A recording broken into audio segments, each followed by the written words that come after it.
안녕하십니까. 은행선화동, 대흥동, 문창동, 석교동, 대사동, 부사동을 지역구로 둔 더불어민주당 유은희 의원입니다. 존경하는 중구민 여러분, 김대선 구청장님, 그리고 함께해 주시는 공직자 여러분, 오늘 본 의원은 의회 민주주의와 협치, 소통이 실종된 중구의회의 위기를 직시하고 이로 인한 심각한 부작용이 구민의 삶에 끼치는 영향에 대해 소상히 밝히고자 합니다. 지금 의회는 제 역할을 다하고 있습니까?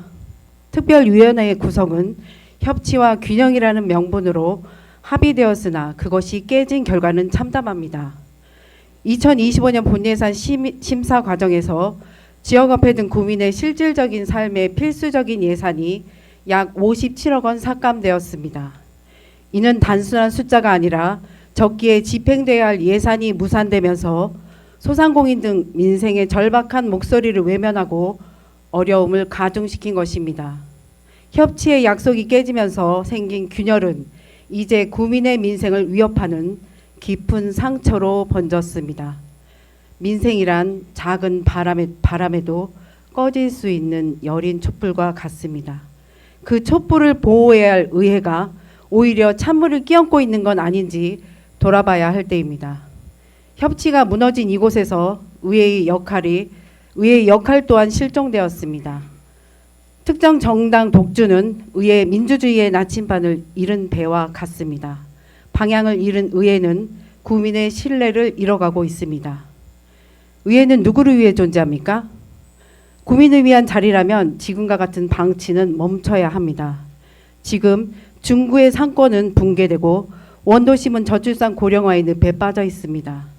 생업을 위해 땀 흘려 일해야 할 소상공인 분들께서는 생업을 위한 땀이 아닌 피눈물을 흘리면서 절실히 도움을 호소하고 있습니다. 더욱이 소상공인의 어려움을 초래한 정치적 혼란에 책임과 부채의식을 느껴야 할 분들께서 오히려 여러 핑계를 대며 추가 경정 예산안 상정조차 막는 현실, 이것이야말로 중구 의회의 민낯을 보여주는 거 아닙니까? 의회는 누군가의 독주를 허용하는 경기장이 아닙니다. 서로 다른 의견과 소속 정당이 건강한 균형 속에서 구민의 목소리를 반영하는 논의의 장이어야 합니다. 이제라도 고집을 버리고 합리적이고 공정한 자세로 돌아서야 합니다. 본의원을 비롯한 더불어민주당 소속 의원들은 협치 없는 의회 운영의 반대 표시로서 특별위원회의 위원직을 재차 사임코자 하였으나 번번이 거부되었습니다. 의장께서는 지방자치법 제44조에 따라 지방의회 의원은 공공의 이익을 우선하여 양심에 따라 그 직무를 성실히 수행해야 한다를 불어가 사유로 들었고 공익상의 이유로 거부가 가능하다는 판례를 들었습니다. 그러나 본의원을 비롯한 더불어민주당 소속 의원들은 상임위 활동 등 대부분의 의정활동을 성실히 수행하고 있는 바 어떠한 공익상의 사유로 불허가를 하는지 명확하지 않습니다. 중구 민생 회복을 도모하고자 발의한 중앙정부 조기 추경을 위한 촉구 결의안조차 의회 차원에서 결의하지 못하는 비극이 발생했습니다.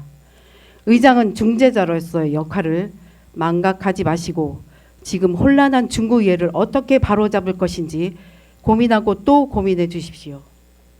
본의원은 단호히 요구합니다. 예산 결산 특별위원회와 윤리특별위원회 구성 문제를 전반기 협의대로 복원해 주십시오. 그것이 구민 앞에서 의회의 책임과 신뢰를 회복하는 것입니다. 더는 갈등과 독점 속에 머물 수 없습니다. 중구의회는 당적을 떠나 서로의 목소리를 인정하고 구민의 행복을 위해 머리를 맞대야 합니다.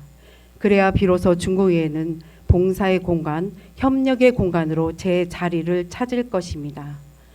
존경하는 중구민 여러분, 구민께 자부심을 드리는 의회로 나아가기 위해 끝까지 최선을 다하겠습니다. 다시 한번 의회 민주주의를 위해 지금 결단해야 할 때입니다. 경청해 주셔서 감사합니다.